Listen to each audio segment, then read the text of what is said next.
dastuurka uu noo ogol yahay tusaaleynayna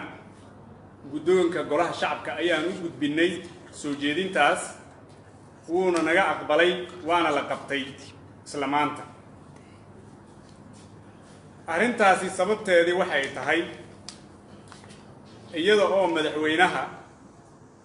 annagoo aad uga xun ku xadgudbay qodobada dastuurka in badan oo ka mid ah oo 1 iyo 2 iyo 3 la dhihi karo, taas oo muxuu ahaa ku macnaysan xadgudub dastuuri ah, iyada oo sidoo kale ay jirto xadgudub awoodeed ama ku takrifal awoodeed, iyada oo ay jirto xadgudub ka gaarin ah ama ka tegis ah waajibaad laga rabay muddadii dheereed ee madaxweynaha xilka lagu aaminay uu dalka u hayay. waxaan muxuu ahaa lagama maarmaan u aragnay annaga oo gudinayna waajibaadkeena dastuuriga ah iyo kalsoonidii shacbiga Soomaaliyeed nagu doortay, madaxweynihii aan iyaga magacooda ku dooranay haddii uu gabay uu ku fashilmay uu gudun waayay waajibaadkii dastuuriga ahaa ee laga rabay, waxaa lagama maarmaan noqotay inaan qaadanno tallaabada shacabka uu naga doonayo oo dastuurka na faray. sidaas daraaddeed iyada oo faahfaahinta iyo dokumentiga eedaha iyo tallaabooyinka sida loo qaadayo golaha baarlamaanka hortiisa laga soo jeedin doono aan filayo inaad haysataan la idin qiibiyay dokumentiga oo qoraal ah oo hordhac ah. waxaan idin caddaynaynaa inaan tallaabadaas saas u qaadanay ayna tahay tallaabo waafaqsan sharciga iyo nidaamka dalka u degsan iyo dastuurka jamhuuriyadda federaalka Soomaaliya. aad baad u mahadsantihiin. waxaan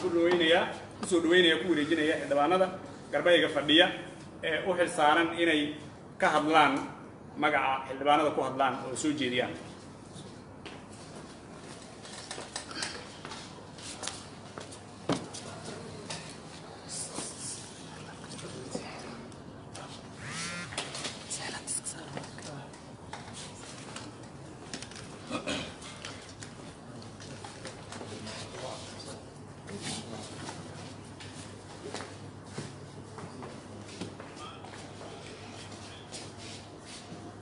بسم الله الرحمن الرحيم. الحمد لله رب العالمين والصلاة والسلام على رسول الله صلى الله عليه وسلم. السلام يا xildhibaanada sharafta leh halkan isugu yimid, meediyaha iyo khiyaarta kale ee goobtan fadhida. waa laga hadlay hindisaha soo jeedinta ah iyo gudbintiisii iyo qabashadiisii. waxaan rabaa inaan sheego horta annagu waxaanu nahay guddi ay soo direen maaragtay xildhibaanada hindisahan ku saxiixan. hindisahani wuxuu marayaa processkii caadiga ahaa ee loogu talagalay. maadaama aanu gudbinayna waxaanu ka sugaynaa in maaragtay guddoonku usoo gudbiyo golaha. hindisahani wuxuu xambaarsan yahay qodobo u qalma in madaxweynaha xilka looga qaado, oo ay ka mid yihiin khiyaano qaran, oo ay ka mid yihiin qodobo dastuurka ku yaalla oo uu si cad ugu tuntay, iyadoo la og yahay in waajibaadka madaxweynaha uu ka mid yahay inuu ilaaliyo dastuurka iyo xeerarka dalka u degsan ee lagu heshiiyey. waxaa ka mid ah qalalaase iyo burburin habkii iyo nidaamkii uu madaxweynuhu xilka ku qabtay oo ahaa federaalka. waxaa ka mid ah heshiisyo qarsoodi ah oo mugdi ku jiro, kuwaas oo aan la garanayn dalka waxay dhaxalsiin doonaan. wixii faahfaahina iyo qodobadaasi iyo siday dastuurka u waafaqsan yihiin iyo xeer walba meesha uu cuskan yahayna waxay ku faahfaahsan tahay soo jeedinta hindisaha iyadoo oo qodobaysan. laakiin waxaanu kaliya rabnaa inaanu sheegno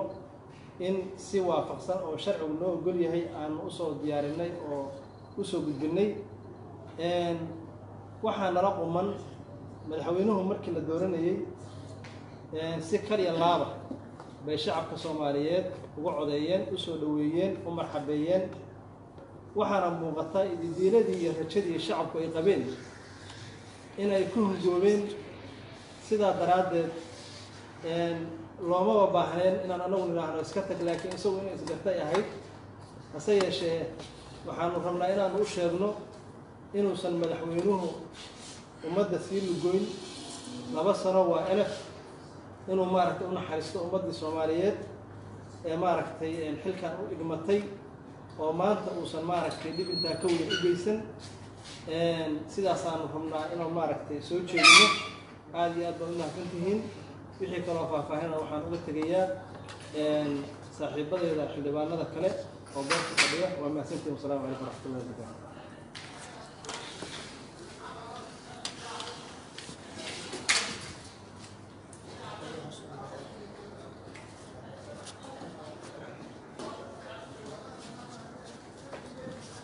بسم الله الرحمن الرحيم الحمد لله رب العالمين وصلى الله على سيدنا محمد وعلى اله وصحبه وسلم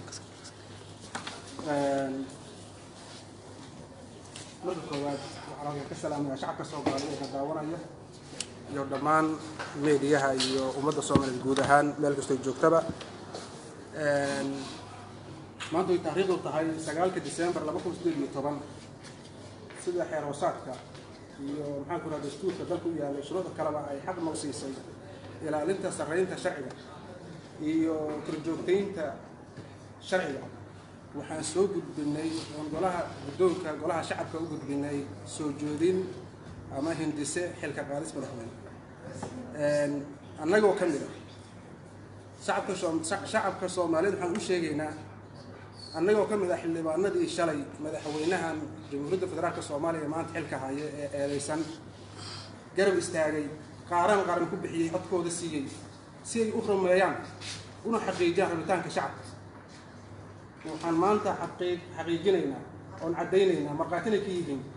shacabkii aan matalayna codkoodana ku siinay una garab istaagnay si aan u beenino rabitaan dal shisheeye iyo wax meelo kale laga soo maleegay oo ahaa reer hebel madaxweynaha kama noqon karaan annagoo deegaan iyo reer la ahayn saan rabitaanka shacabka aan u xaqiijino ayaan codka naga siinay weliba aan qaran ugu deeqnay maanta kal jacayl iyo maxaan ku rahdaa saaxiib uu ahaa iyo shalan doortay uma garab taagnaan karno hadduu si cad qodobada dalka iyo sharciga dalku yaalla uu ku bareero ama ku tuntay uma garab istaagi karno waa inaan ka qabanaa uguna qabanaa dariiqii sharciga uu noo siiyey kadib markii talooyin wax ku ool ah oo qodobada iyo waxa lagu tumayo shuruucda lagu tumayo aan arrin u jeedinay laga dhaga furaystay oo xaq noo siiyey sharciga inaan soo gudbino kana qabanno dalka sidaan la wada soconnaba يعني qodob badan oo dastuuri ah iyo xeerar kale dalka u degsan ayuu si bareer madaxweyne u xadgudbay oo muhiim ugu tahay sharciyada iyo heshiisyada maanta la galayo oo haba yaraatee waxay yihiin iyo cidda lala galay iyo halkay u socdaan iyo ujeedka laga leeyahay iyo dadka ka dambeeya aan la garanayn ilaa hadda wax loola soo bandhigo golaha shacabka wakiil ugu ah ilaalinta dalka iyo danaha qaranka golaha shacabka weli waxba lala wadaago loo soo gudbin awayaan oo kale oo maalin habeen iyo maalin socda qodobo si cad loogu tumanayo oo wax ku takrifal awoodeed dalkan meeshuu ka yimaado ognahay wuxuu maraya xaalad isku kabkab oo federaalkan si lagu soo dhisay iyo maanta qarannimada iyo dowladnimada aan haysan oo qiimaha leh halka lala soo maray iyo jaraanjarooyinka ay soo martay iyadoo cid kastoo Soomaali wax garada dal iyo diin meesha ku noolshahayba ay og tahay iyo juhdiga lagu bixiyay in maanta si fudud oo sahal ah lagu kala diro raalli kama noqon karo ومن أموسي كرنا شري ودورتين وساحبكين وأموسي كرنا سيدا لأجل جد وحن هل كان كو عدينا أنا جو وكيل كأسيد الله شيء جبا حل وأنا ولا شعب كسوجيرين تسوجد بيجي هنا سوجيرين هندي سح الكقالس مدحوين ما أنت نوجد بني بدون كقولها شعب ك لجنا أقبلي إن شاء الله تعالى وحي فعفعينها يقضى بدأ وفعفعسن مد والبنا الدليش هذا هو بطل وحن كهر أخين دونا كنا سوجيرين دونا يعني فدق قولها شعب آدي أنا ما سنتين وحكي كلا فاهمين وحنود البنية أنا وهذا يا صاحب الله كلا السلام عليكم.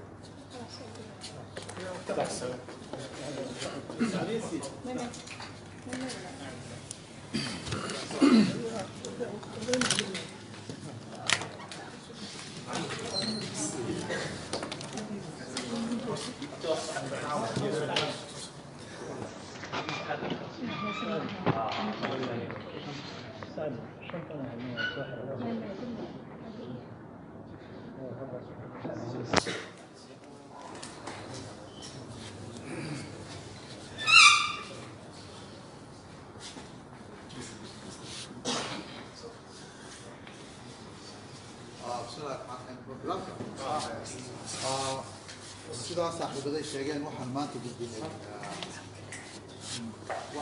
gudbinay soo jeedin xilka qaadis madaxweynaha dalka Soomaaliyeed mudane Abdullaahi Farmaajo walaalayaal sidaa sababta ugu weyn aan hadda isleenahay xilka qaadista waa u gudbisay sababaha intooda badan waxay ku sababaysan yihiin soo jeedinta lafteeda laakiin anigu qaar ka mid ah baan rabaa inaan si gaar ah isugu taago ta ugu horeysa waxa weeye walaalayaal dalkeenu maanta wuxuu ku jiraa halis aan weli hore usoo waajihin Soomaaliya halistaasi waxa weeye in gobonnimadeennii iyo qarannimadeennii iyo madax bannaanideennii markii ugu horreysay ay la soo diristay khatar meesha ka saari karta gebi ahaanteed dalka aynu maanta joognay madaxa bannaan walaalayaal waxaynu ognahay in madaxweynaheedii ugu sarreeyey uu soo galay heshiisyo ummadda Soomaaliyeed ka dhigaya qaar jiritaankooda la isweydiin karo muddo yar ka bacdi marka annaga oo eegayna khatarta ka iman karta heshiisyada noocaas ee madaxweynuhu soo galay waxaana la gudboonaatay inaanu madaxweynaha ka keenno xilqaadis isagaa keligiiya isagaa fudud qarankani maaha mid si dhab yar lagu wareejin karo 85 sannadood buu gumaysteena haystay 85 sannadood 10 sano oo xiriira weli ma dhicin in Soomaalida dalka degani ay iska caabin la'aan ay ku joogaan dalka waxayna inala soo dirsay xaalado badan oo adag oo aynu uga soo baxnay isku tashi iyo inaynu wax kale waynu ka tanaasuli karnaa aynu diidno inaynu madax bannaanideena ka tanaasulno markii aanu aragnay in madaxweynaha madax bannaanida dalku aanay macno badan u lahayn waxaana la gudboonaatay inaanu xilka qaadistiisa soo jeedino waxa loo socdaa waxa weeye jiritaankeenna weeye waxa loo socdaa waxa weeye in la ilaaliyo oo la sugo madax bannaanideena diineed madax bannaanideena dhaqan madax bannaanideena ummadeed madax bannaanideena si kasta oo qof bini aadan u noolaan karaa mid siyaasadeed noqoto mid dhaqaalaha noqoto mid bulsho noqoto waxaanu aragnaa walaalayaal in khatar weyn ay ka soo socoto madaxweyne qaran oo si dhib yar heshiisyo aanu garanaynin waxa ay dalka dhaxalsiin karaan u soo gala midda labaad ee ugu weyn aanu qabno in madaxweynaha talada looga qaado oo impeachment lagu sameeyo xilka qaadistiisa aan soo jeedinay waxa weeye madaxweynuhu wuxuu si ula kaca ugu takrifalaa awoodiisa kursi iyo talada uu dalka u hayo ee aanu inagu u igmanay qaar ka mid ah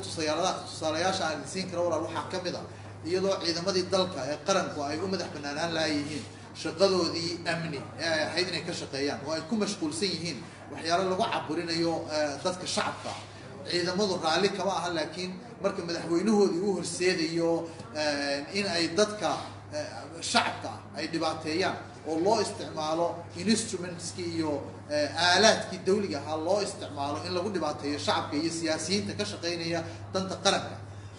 waxaa noola ekaatay inaan arrintaa loo dulqaadan karin oo ay tahay in mooshin laga keeno oo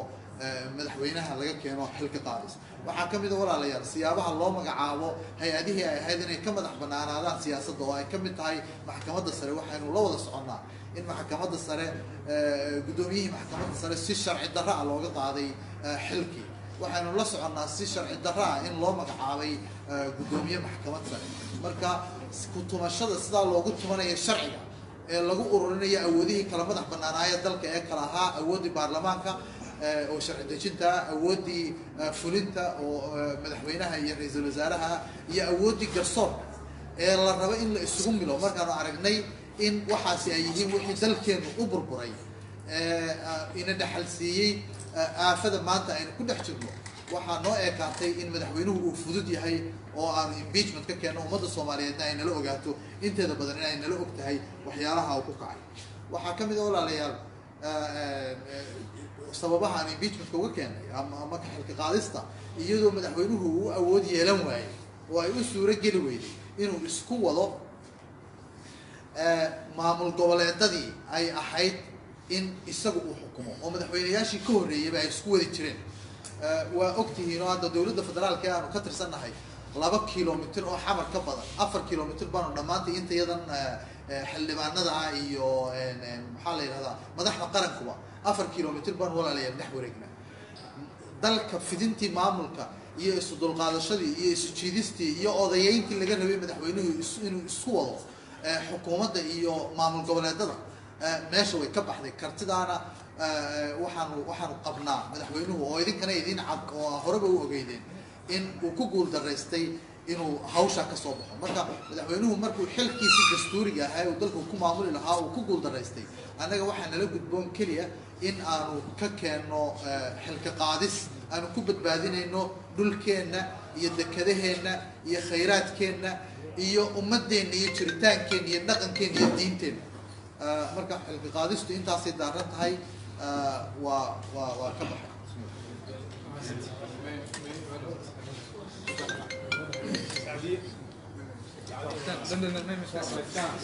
كينف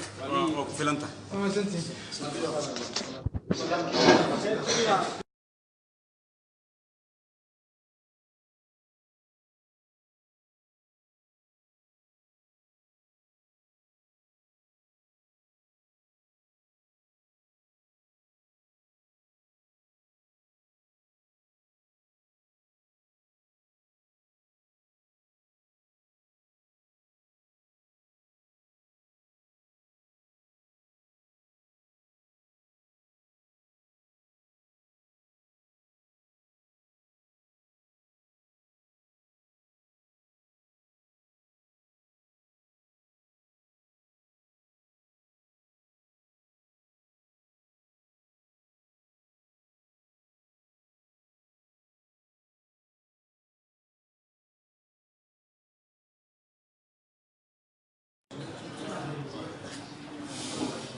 Hadir ya bilaab ya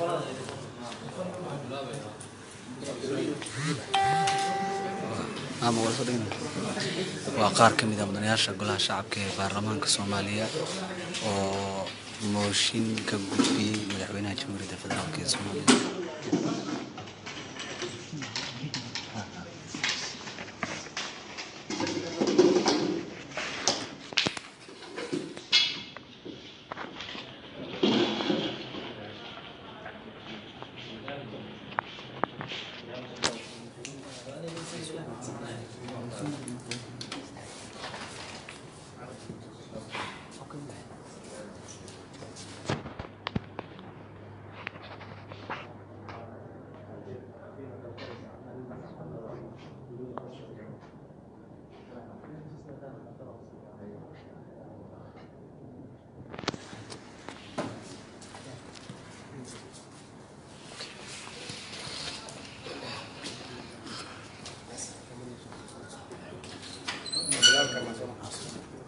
بسم الله الرحمن الرحيم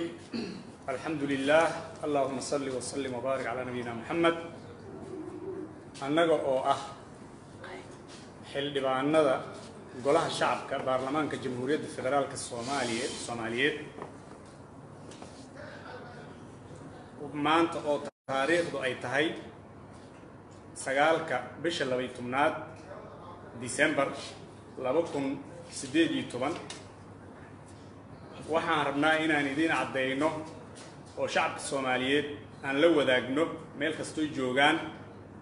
inaan muxuu ahaa u gudbinay soo jeedintii xeerka ahayd